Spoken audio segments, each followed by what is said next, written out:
Bom dia, meus amigos. Hoje, 13 de agosto, quarta-feira, e vamos aproveitar para relembrar a nossa mnemônica, não é? O I e os 4 Cs. Você tem que se inscrever, curtir, tá? Como é que é a palavra? Compartilhar nas suas plataformas, comentar, diga um amém, e obviamente também você contribuir, não importa o valor. Faça isso para aumentar o meu ciclo do algoritmo e os vídeos irem para outros lugares também, tá bom? Então vamos lá. Há coisas que tem que morrer. Estranho, né? A gente falar isso, né? Há coisas que tem que realmente morrer para que deem lugar à vida. Se o orgulho não morrer, não nasce o perdão. Se a inveja não morrer, não nasce a cooperação. Se o ódio não morrer, não cresce o amor. Percebeu? E João 12:24 diz assim: verdade, verdade vos digo, se o grão de trigo caindo na terra não morrer, fica ele só, mas se morrer, produz muitos frutos. É assim que funciona, não tem como escapar. O presente está grávido do futuro. O futuro pode ser lido no passado. O distante é expresso pelo próximo. Entendeu essa sequência?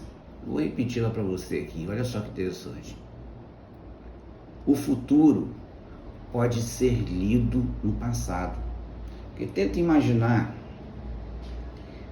uma mulher grávida. Dentro dela tem um futuro, entendeu? Mas esse futuro, depois que nascer, ele já vai poder ler o passado que aconteceu no ventre. Deu para entender? Essas coisas vão se interligando. Interessante, né? E o distante é expresso pelo próximo, porque nós devemos fazer com que nada se distancie, principalmente o próximo. Lembra que Jesus falou? Ele disse assim: amarás a Deus sobre todas as coisas e ao próximo, olha só, a distância, como a ti mesmo. Como? Não é parecido, mais ou menos, não, é igual. Entendeu? Por isso que a palavra poderia ser, em vez de próximo, poderia ser escrito assim: aproximado. Ele está aproximado e acabou, tá? 1 Coríntios 3:21-22 diz assim: por isso não vos atemorizeis, pois portanto, ninguém se glorie nos homens. Eu gosto muito desse texto, dessa expressão, ninguém se glorie nos homens, que eu já tentei ver várias palavras para substituir essa não se glorie, mas a ideia de se gloriar é quando você faz as coisas se pautando na honra de alguém, entendendo? Se gloriando em alguém. E Jesus está falando, deixando isso bem claro: olha, não se glorie nos homens. Já parou para pensar que quantas pessoas do passado se transformam em ídolos ao ponto de a sua fala virar uma ideologia poderosa? Ou seja, você está se pautando naquele homem. Cuidado, tá? Aí ele fala o porquê. Isso o que é o mais interessante, tá? A gente sempre acha que as coisas não estão a nosso favor, mas o texto fala o contrário. Olha o que o texto fala. Por quê? Porque tudo é vosso. Aí ele começa, primeiro, seja Paulo, seja Apolo, seja Cefas. Por que ele começou falando desses nomes? Porque havia uma briga naquela época que quem gostava de Paulo ia nos cultos que Paulo fazia. Entendendo? Quem gostava de Cefas, que é Pedro, que era mais judaizante, ia nos cultos de Pedro. Mas quem era um cara tipo mais filosófico e tudo, né, gostava de ir no culto de Apolo, que ele era formado lá na biblioteca de Alexandria. Deu para entender? Então Jesus está dizendo o seguinte, ó, não importa onde você vai, entendeu? Tudo é vosso. Aí a gente faz aquela pergunta assim, quem era só de Cristo? Ia no culto de Cristo? Então a quarta igreja pior que tem aí é que é de Cristo, porque Cristo não estava lá na hora para fazer o culto. Percebeu que a gente não pode ficar ligado nas coisas dos homens, tá?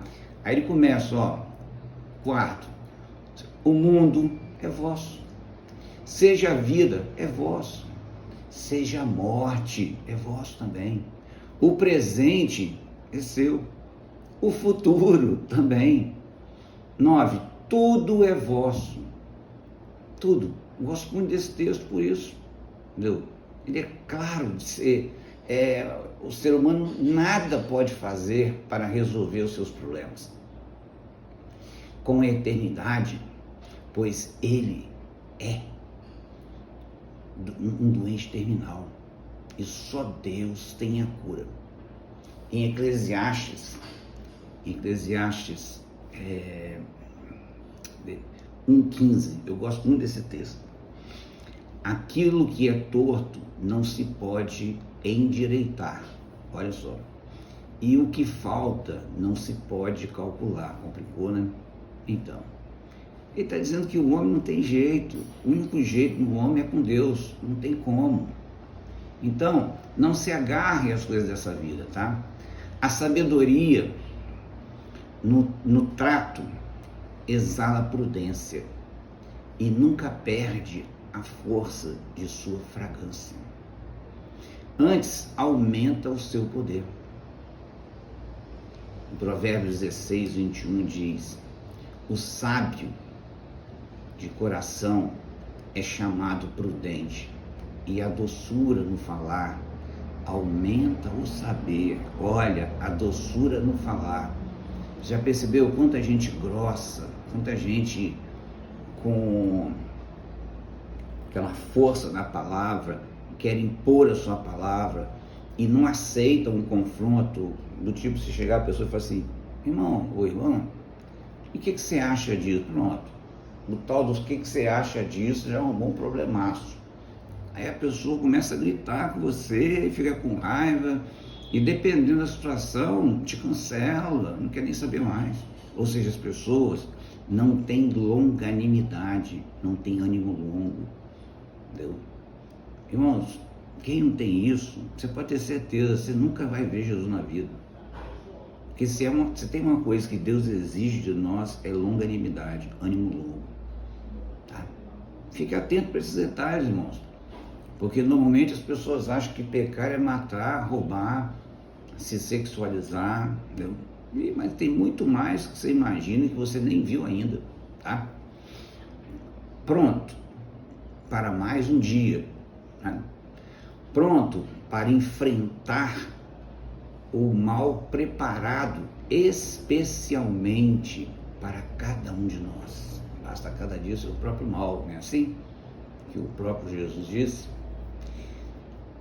Levantemos, pois, já temos a garantia de vitória, ainda que nunca nos foi dado a garantia de vitórias sem lutas, tá? Não dá para trazer tudo que precisa, para fazer tudo que precisa, mas dá para preparar o palco de amanhã. A plateia está alvoroçada, tanto para vaiar, quanto para bater palmas. Dê apenas a dose certa. Nós não queremos um mundo sem noção à nossa volta. Olha o resultado na mídia. Pessoas famosas ganham a simpatia de todo mundo, mas não suportam a pressão e morrem. Histórias mal feitas têm resultados catastróficos. Esses dias eu estava vendo 3 cantores famosos cantando junto que conseguiram, né? Mesmo diante de tantos problemas, né, que eles têm, de todo tipo, né? Eles conseguiram cantar juntos, e um deles estava até de cama, e cada um com a sua voz maravilhosa e tudo. Mas aí eu fico pensando, eu lembro deles quando eles eram novos, né? E eles estão assim super envelhecidos, super ricos também, mas super envelhecidos porque eles não vão dar conta na hora que a morte bater a porta. E aí? Será que vai ficar um vazio? Será que eles vão dar de cara com o quê? Já parou para pensar? 3 homens famosíssimos, cantam muito bem, mas estavam ali, entendeu?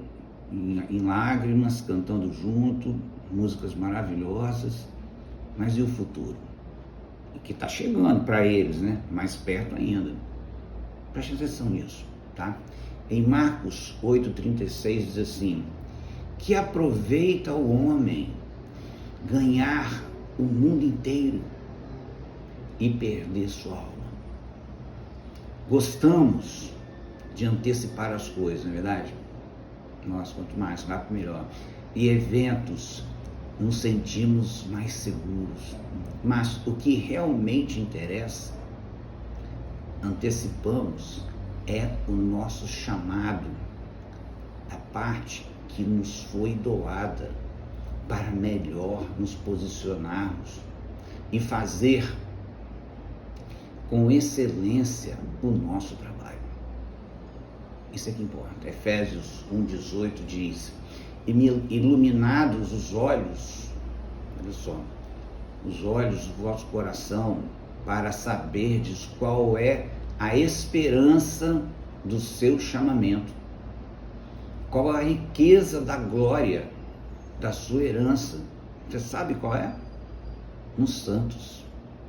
Portanto, irmãos, que Deus em Cristo revele sua palavra a você, a homens inspirados, e você, os escolhidos, para ser iluminado pelo Espírito Santo, tá? E o entendimento nunca se apartará de você. Lembre-se, há coisas que têm que morrer para outras nascerem. Amém.